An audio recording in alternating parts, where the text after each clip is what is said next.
আল্লাহ রসুল বলতেছেন, হাদিস শুনে আপনাদেরকে, আল্লাহ রসুল বলেন, আল্লাহ আসরিউ বিল জানাজা, তোমরা খুব দ্রুত জানাজা সম্পন্ন করো।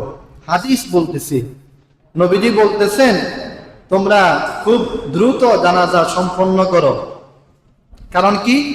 নবী বলেন, ফাইন তাকুন সালিহাতান ফাখায়রুন তুকদ্দিমুনাহা, লোকটা যদি নেককার হয় তাহলে তোমরা অতি দ্রুত জানাজা সম্পন্ন করলে সে অতি দ্রুত কল্যাণের দিকে, জান্নাতের দিকে চলে যাবে। ওয়াইন ইয়াকু সিওয়া যালিক, আর যদি লোকটা বদকার হয়, নেককার না হয়, নবী বলেন তাদাউনাহু আলা রিকাবিকুম, তাহলে এই বদকারের ভার তোমরা তোমাদের কাঁধ থেকে ফেলে দাও, দ্রুত তাকে কবরে তোমরা রেখে আসো। তাকে তোমরা জমিনের উপর আর রাখবে না, দ্রুত কবরে দিয়ে আসো।